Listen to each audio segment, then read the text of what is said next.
خداوند یسوع مسیح میں آپ سب لوگوں کی سلامتی ہو، اور آج کے کلام کے وسیلہ سے، آج کی گفتگو کے وسیلہ سے خداوند آپ لوگوں کو کثرت کے ساتھ برکت دے۔ زبور نویس کہتا ہے کہ میں خدا کو پکاروں گا اور خداوند مجھے جواب دے گا۔ آمین۔ جتنی زیادہ بڑی آمین آپ دل سے اور عقل سے کہیں گے، اتنی زیادہ بڑی برکت آپ لوگوں کے لیے موجود ہے۔ تو دوستو، آج ہم خدا کا کلام جس پر ہم گفتگو کریں گے، اس کا مین سبجیکٹ ہے، عنوان ہے خدا کا ذکر اور شکر اور اس کی حمد کریں۔ آج ہم 3 چیزوں پر تھوڑی سی گفتگو کریں گے، ذکر کے بارے میں، شکر کے بارے میں اور اس کی حمد کے بارے میں۔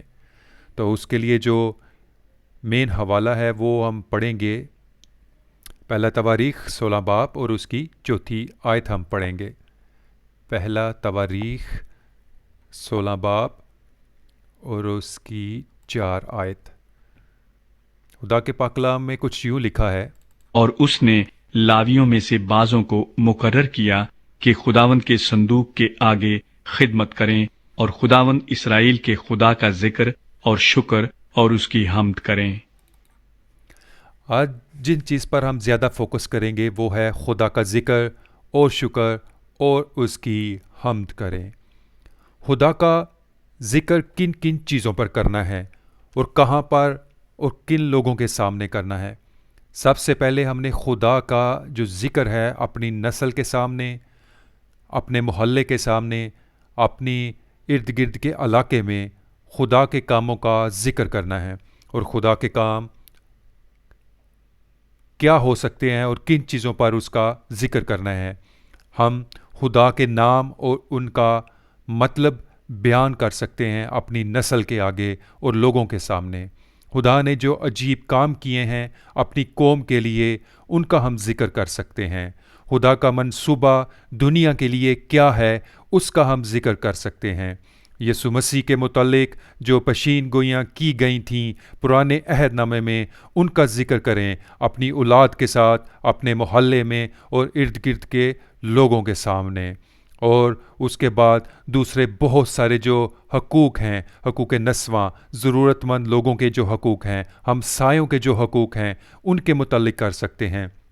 اور بہت ساری جو برکتیں جڑی ہوئی ہیں وہ ضرورت مند لوگوں کی مدد کرنے کے حوالے سے ہیں۔ ضرورت مند لوگوں کے حقوق جو ہیں ان کو وقت پر پورا کرنے کے تعلق سے ہیں۔ اگر ہم یہاں پر تھوڑا سوچیں تو 90% جو 100 میں سے جو 90% جو لوگ ہیں وہ کہیں گے کہ ہم ضرورت مند ہیں، لیکن خدا نے ہر ایک کے لیے ضرورت مندوں کے حقوق کو پورا کرنے کا جو حکم ہے وہ ہر ایک شخص کے لیے ہے۔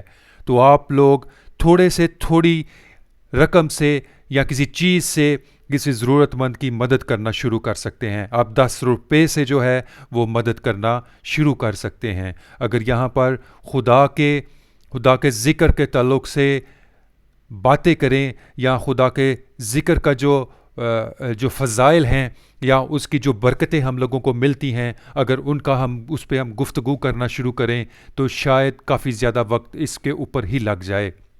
لیکن میں نے آپ لوگوں کو تھوڑے سے جو حکم ہیں، جو تھوڑے سے اشارے ہیں، ان کے متعلق سکھایا ہے۔ آپ کوشش کریں کہ ایک جو ہے ایک پلان بنائیں بائبل مقدس کے متعلق پڑھنے کا، اس کی تلاوت کرنے کا، اس کو سمجھنے کا، تاکہ آپ مزید خدا کے ذکر کے متعلق جان سکیں، سمجھ سکیں اور خدا کی طرف سے برکتوں کو حاصل کر سکیں۔ آپ اپنے علاقے کے پاسٹر سے یا کسی بائبل ٹیچر کے متعلق کویسچن کر سکتے ہیں، سوال کر سکتے ہیں کہ خدا کا ذکر کیا ہے، ہمیں خدا کا ذکر کب کرنا چاہیے، ہمیں خدا کا ذکر کس طریقے سے کرنا چاہیے، کیونکہ بائبل مقدس ہمیں سکھاتی ہے اور حکم دیتی ہے کہ خداوند اسرائیل کے خدا کا ذکر کرنا ہے، اس کا شکر کرنا ہے اور اس کی حمد کرنی ہے۔ اب ہم تھوڑی سی گفتگو کریں گے کہ خدا کا شکر وہ کیا ہے، خدا کا شکر ہمیں کس طرح کرنا چاہیے۔ کن چیزوں پر خدا کا شکر ہمیں کرنا چاہیے. ہمیں شکر کرنا چاہیے ان تمام نعمتوں کے لیے جو خداوند نے آپ لوگوں کو بخشی ہیں یا خداوند نے جو آپ لوگوں کو عنایت کی ہیں. آپ اس کے لیے شکر ادا کر سکتے ہیں کہ آپ ایک مکمل عورت یا ایک مکمل مرد ہو. اس کے لیے خدا کا شکر ادا کریں کہ خدا آپ کو ان نعمتوں سے لطف اندوز ہونے کی وقت آنے پر توفیق بخشے گا. آپ اپنی صحت اور تندرستی کے لیے خدا کا شکر ادا کر سکتے ہیں. اگر آپ شادی شدہ ہیں اور آپ کو خدا نے اولاد جیسی نعمت سے نوازا ہے تو اس کے لیے شکر ادا کرنا شروع کریں، کیونکہ شکر کرنا چیزوں کو ملٹیپل کرنا شروع کر دیتا ہے، چیزوں کو بڑھانا شروع کر دیتا ہے. آپ کے پاس جو چیزیں تھوڑی ہیں آپ ان کے لیے شکر ادا کرنا شروع کریں. اگر آپ روپے پیسے میں خدا نے آپ کو اگر تھوڑا روپے پیسہ دیا ہے تو اس تھوڑے روپے پیسے کے لیے خدا کا شکر ادا کرنا شروع کریں. اگر آپ کے پاس مکان نہیں ہے تو آپ بے شک کرائے پر رہ رہے ہیں تو خداوند کا شکریہ ادا کرنا شروع کریں کہ آپ کو خدا نے اتنی توفیق بخشی کہ آپ اپنے لیے ایک چھت جو ہے کرائے پر لے سکتے ہیں. جب آپ اس کے لیے شکر ادا کرنا شروع کریں گے تو ایک وقت آنا شروع ہوگا کہ آپ کے پاس اپنا گھر ہوگا، آپ کے پاس اپنی گاڑی ہوگی، آپ کے پاس اپنا روپیہ پیسہ ہوگا، کیونکہ خدا کا کلام ہمیں سکھاتا ہے کہ جب ہم خدا کا شکریہ ادا کرنا شروع کرتے ہیں تو وہ چیزوں کو بڑھانا شروع کر دیتا ہے. جیسے ہم نے یسوع مسیح کی مثال ہمیں ملتی ہے نئے عہد نامے میں کہ جب وہ بہت بڑی بھیڑ کو جب اس نے اپنے شاگردوں کو کہا کہ انہیں کچھ کھانے کو دو تو وہاں پر لکھا ہوا ہے کہ شاگردوں نے کہا کہ ہمارے پاس تھوڑی سی روٹیاں اور 2 مچھلیاں ہیں. لیکن جب یسوع مسیح نے ان کو لیا اور ان پر شکریہ ادا کیا خدا کا تو خدا نے ان کو بڑھا دیا، اسے ملٹیپل کر دیا. اور وہ مثال جو ہے، وہ تمثیل جو ہے، وہ واقعہ جو ہے وہ ہمارے لیے برکت کے لیے، ہمارے لیے مشغل راہ ہے، ہمارے لیے اس سے سیکھنے کی چیز ہے کہ ہم نے اپنی تھوڑی چیزوں کے اوپر جو ہے وہ شکریہ ادا کرنا شروع کرنا ہے. اور جب ہم خدا کا شکریہ ادا کرنا شروع کریں گے تو خدا ان چیزوں کو بڑھانا شروع کر دے گا بڑھانا شروع کر دے گا. میرے بہنوں اور بھائیوں، ہمیں خدا کا شکر ادا کرنا ضروری ہے. خدا کا ذکر کرنا ہر وقت، ہر جگہ پر، ہر موقع پر کرنا بہت ضروری ہے. اپنے آنے والے نسلوں کے لیے کچھ ایسا کرنا ضروری ہے کہ ان کے لیے ایک مثال ہو کہ میرا بھائی، میرا باپ، میری ماں یہ چیزیں کرتی رہی خدا کے لیے ذکر کرتے رہے اور خداوند نے ہمیں برکت دی. نسل در نسل خدا کی برکت جو ہے وہ ہمارے خاندان میں چل رہی ہے. آپ کی نسل کو اس نوبت پر لے کر آئیں کہ وہ آنے والی نسلوں کو بتانے والی ہو، اپنے محلے میں لوگوں کو بتانے والی ہو کہ ہمارا خاندان خدا کے لیے یہ چیزیں کرتا تھا، اس لیے ہمارے پاس آج یہ برکت ہے، یہ نعمتیں ہیں ہمارے پاس. خداوند آپ کو برکت دے، خدا کے کلام کو سمجھنے کی توفیق دے اور خدا کے کلام پر عمل کرنے کی، خدا کے کلام کو حفظ کرنے کی توفیق بخشے، کیونکہ بہت ساری جو برکتیں ہیں وہ خدا کے کلام کو، خدا کا ذکر کرنے پر، شکر کرنے پر اور اس کی حمد کرنے پر ہے. اور اس کے بعد ہم تھوڑا سا سیکھیں گے کہ خدا کی حمد کیا ہے. حمد ایک عربی زبان کا لفظ ہے جس کے معنی تعریف کرنے کے ہیں. خدا کے لیے لکھی گئی نظموں کو حمد کہتے ہیں، یعنی گیت گانا اور پرستش کرنا. یہ سب کچھ جو ہے خدا کی حمد کے زمرے میں آتا ہے. اور جب ہم خدا کی حمد کریں گے تو خدا کا آسمان کھلے گا، آسمان سے برکتیں آپ لوگوں کے لیے نازل ہوں گی اور بہت ساری برکتیں جو ہیں وہ آپ کے گھرانے کے اوپر ٹھہرنا شروع ہو جائیں گی. اکثر دیکھنے میں آیا ہے کہ بہت سارے لوگ جب چرچز میں آتے ہیں، جب چرچ میں آتے ہیں، جب کوائر پرستش کر رہی ہوتی ہے، حمد کر رہی ہوتی ہے تو وہ لوگ خاموش تماشائی بنے رہتے ہیں.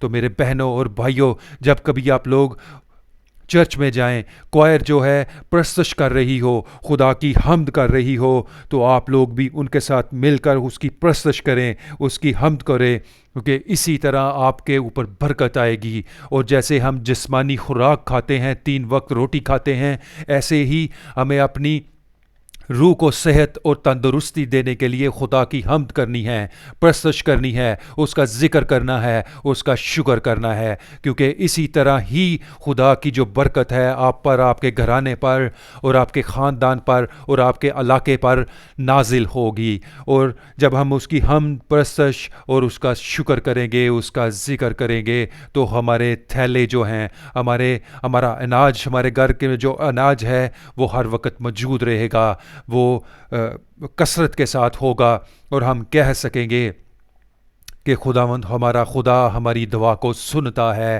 ہمیں جواب دیتا ہے۔ اور بہت دفعہ ایسا ہوتا ہے کہ یہ اس طرح کے موقع آتے ہیں تو ہم کہتے ہیں کہ جیسے ہماری خدا ہمیں ہماری دعاؤں کا جواب نہیں دیتا۔ وہ صرف اسی وجہ سے ہوتا ہے کہ ہم بہت ساری چیزوں کو، خدا کے کلام کو سمجھتے ہی نہیں ہیں، اور جب ہم خدا کے کلام کو اور اس کے حکموں کو ہم سمجھیں گے، جانیں گے، تو ہمیں بہت ساری برکتیں خدا عنایت کرے گا۔ خداوند آپ لوگوں کو آج کے اس کلام کے وسیلہ سے کثرت کے ساتھ برکت دے، اور آپ اپنے علاقے کے لیے، اپنے گھرانے کے لیے، اپنے خاندان کے لیے باعث برکت ہوں۔ آپ کے قدم آپ کے گھر کے اندر آتے ہوئے اور باہر جاتے ہوئے باعث برکت ہوں۔ یسوع مسیح کے پاک نام سے یہ مانگتے ہیں، اور خداوند آپ لوگوں کو برکت، دن دگنی اور رات چگنی برکت دے، یسوع مسیح کے پاک نام سے آمین۔ جتنی زیادہ دل سے اور جتنی زیادہ عقل سے اور جتنی بڑی آمین آپ لوگ کہیں گے، اتنی زیادہ خداوند آپ لوگوں کو برکت دے گا۔ آمین۔ خداوند آج کے کلام کے وسیلہ سے آپ لوگوں کو کثرت کے ساتھ برکت دے۔ بہت بہت شکریہ، اور اس ویڈیو کو شیئر کرنا، لائک کرنا، اگر آپ اس چینل پر نئے ہیں تو اس کو سبسکرائب کرنا مت بھولیے گا۔ بہت بہت شکریہ۔